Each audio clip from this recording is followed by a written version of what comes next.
Jesucristo, el Verbo viviente, es el único medio de salvación.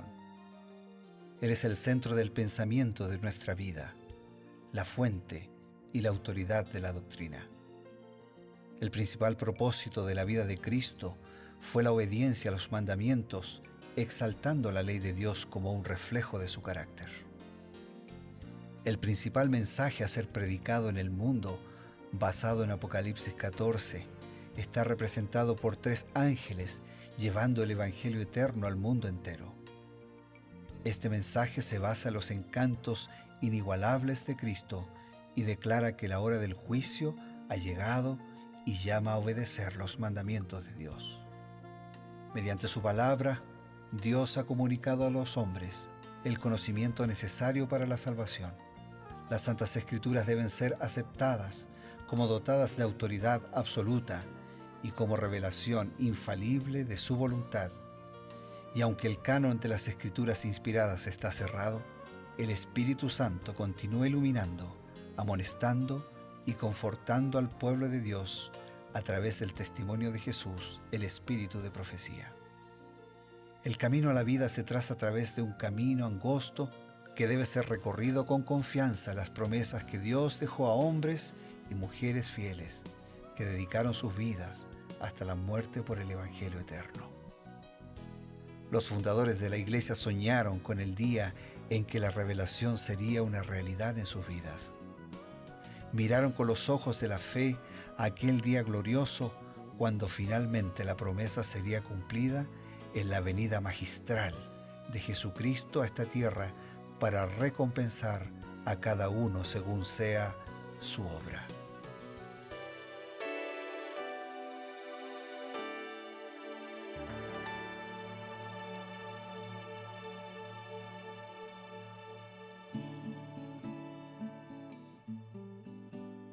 Nuevamente, queridos amigos, estamos aquí a través de Nuevo Tiempo para presentar su programa Creed en sus profetas.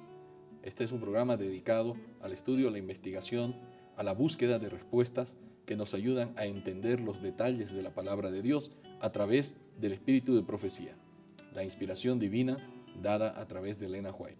Para esta tarea tenemos la presencia del pastor Bruno Razo.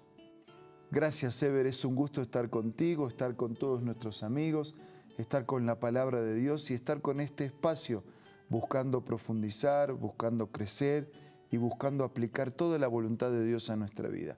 Hoy nos detenemos en 1 Samuel, capítulo 19.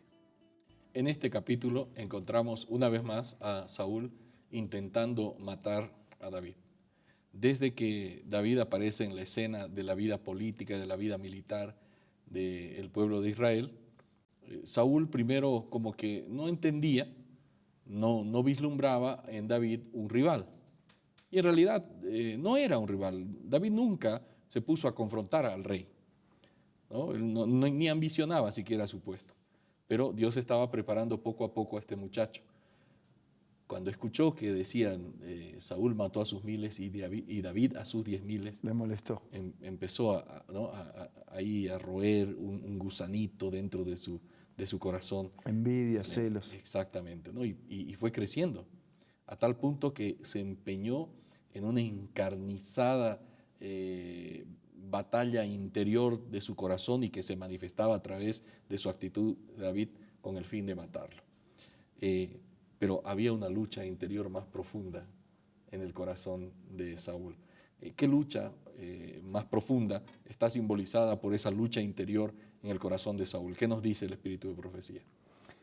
Elena de White en Patriarcas y Profetas dice: la envidia hacía a Saúl desgraciado y ponía en peligro al humilde súbdito de su trono.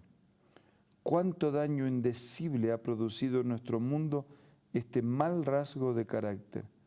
Había en el corazón de Saúl la misma enemistad que incitó el corazón de Caín contra su hermano Abel, porque las obras de Abel eran justas y Dios lo honraba, mientras que las de Caín eran malas y el Señor no podía bendecirlo. La envidia es hija del orgullo, y si se la abriga en el corazón, conducirá al odio, finalmente a la venganza y al homicidio. Satanás ponía de manifiesto su propio carácter al provocar la furia de Saúl contra aquel que jamás le había hecho daño. Así que tenemos aquí un degradé descendente, ¿no? La envidia es hija del orgullo y si se la alimenta, conduce al odio, a la venganza, incluso al homicidio, si es necesario, porque es tanto el nivel de esa mente nublada por la acción del pecado que está dispuesto a todo. Claro. ¿Para qué? Para nada, para una vida miserable a partir de esa situación. Así que la envidia fue, es y será infelizmente un rasgo muy feo de carácter y una cosecha segura de malos resultados para la vida. Llama la atención la forma como Elena White lo presenta, ¿no? El orgullo, la envidia, el odio, la venganza. Y el mismo homicidio. Y el homicidio, ¿no? O sea, como dijo, un degradé, ¿no? Descendente que conduce finalmente a la muerte de la propia persona, porque esa persona que está en ese camino ya está muerta espiritualmente. No puede vivir, después de eso no puede vivir. ¿Quién puede vivir después de eso? Nadie. Claro. Aunque viva, no vive. Eso es así. Mientras tanto, cuando David siente y se entera que Saúl está tratando de matarlo, él sale del entorno de Saúl y se va a vivir por un tiempo con el propio profeta Samuel. Y eso nos sorprende. Él tenía su hogar, ¿no? Allí en Belén. Podía haberse vuelto a casa de su padre, alejándose un poco de la corte real para un poco disminuir el odio que sentía Saúl. Sin embargo, al dirigirse a la casa del profeta Samuel, al parecer había algún propósito por el cual David debía permanecer con el profeta Samuel. ¿Será que hay alguna cosa que nos ayude a entender esta parte? Sí, Elena de White lo explica de esta manera. La casa de Samuel era un sitio apacible en comparación con el palacio real. Allí, en medio de las colinas, era donde el honrado siervo del Señor continuaba su obra.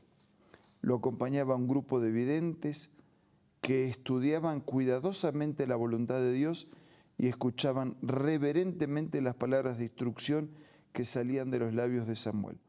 Fueron preciosas las lecciones que David aprendió del maestro de Israel. Ahora, ¿dónde buscó tranquilidad? ¿Dónde buscó paz? El profeta era el portavoz de Dios, era el transmisor del mensaje de Dios. Fue con un grupo de estudiosos, de personas que oraban, que se ponían en contacto con Dios, cuya intención era conocer para practicar la voluntad de Dios. Así es. Por eso ese lugar fue de bendición para él. Porque él buscó el contacto con Dios, él buscó conocer la voluntad de Dios, él buscó hacer la voluntad de Dios. Y eso mismo, amigos, ocurre en la vida de todos, los que buscamos a Dios con intensidad, los que creemos en su palabra, los que queremos hacer su voluntad, los que admitimos su soberanía, su presencia en la vida. Hay un canto, un corito que dice que el mejor lugar del mundo es a los pies de nuestro Salvador. Sí, para aprender de Él, para escuchar de Él, para entender su voluntad y también para recibir sus promesas, para aplicar ese mensaje a nuestra vida. Sin dudarlo, el mejor lugar del mundo es a los pies de nuestro Salvador. Se nos dice que esos días, esas semanas, no sabemos cuánto tiempo estuvo ahí David, él aprendió preciosas lecciones de la mano propia, de la boca, del ejemplo propio del maestro de Israel, como se lo menciona, que era Samuel. ¿Será que podríamos intentar de repente pensar qué lecciones podría haber recibido David de Samuel? De confianza plena en Dios, lecciones de, yo diría, introducción a la confianza completa en los designios de Dios. Aprendió sobre la soberanía de Dios. Samuel era un ser dependiente de Dios, entonces él podía aprender de la soberanía de Dios, de la aceptación de Dios como Señor de nuestra vida. Aprendió en esas instancias dominio propio.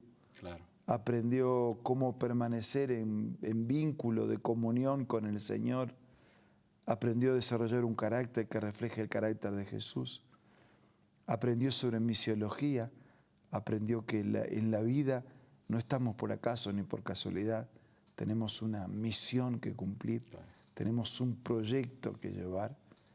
Aprendió de escatología, o sea que los tiempos un día terminarían y las promesas de Dios se concretarían en la feliz realidad de la eternidad.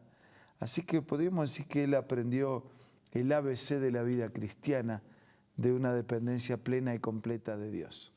No podríamos descuidar el hecho de que en las escuelas de los profetas que Samuel había fundado, también se practicaba un estilo de vida sencillo.